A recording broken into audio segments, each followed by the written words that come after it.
Mesdames et messieurs, bonjour, c'est le bulletin d'information de Canal 22.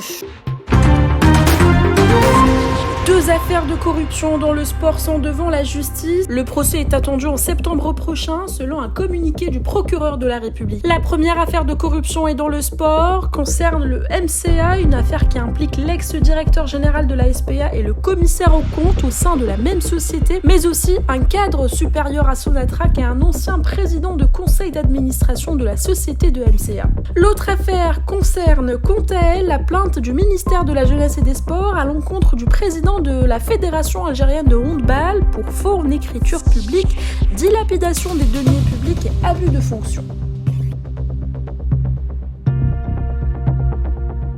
Un rapporteur spécial sur la liberté de réunion et d'association envoyé par une délégation des Nations Unies se rendra en Algérie le mois de septembre prochain pour évaluer le respect de la liberté de réunion et d'association par les autorités algériennes. L'avocat algérien Sofiane Chouetat a publié sur sa page Facebook que l'Algérie continue de refuser d'accorder une invitation ouverte aux rapporteurs spéciaux des Nations Unies.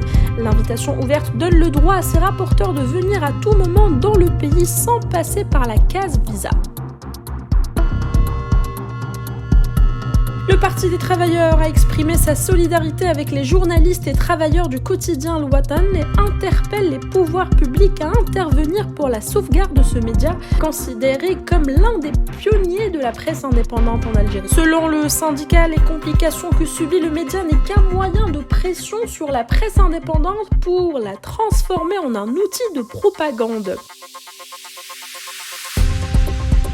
L'université Djilali Liebes de Sidi Bel Abbas figure dans le classement de Shanghai. Il s'agit de l'édition 2022 du classement des établissements supérieurs qui a été publié il y a quelques jours. L'université algérienne est d'ailleurs la seule université du continent africain citée.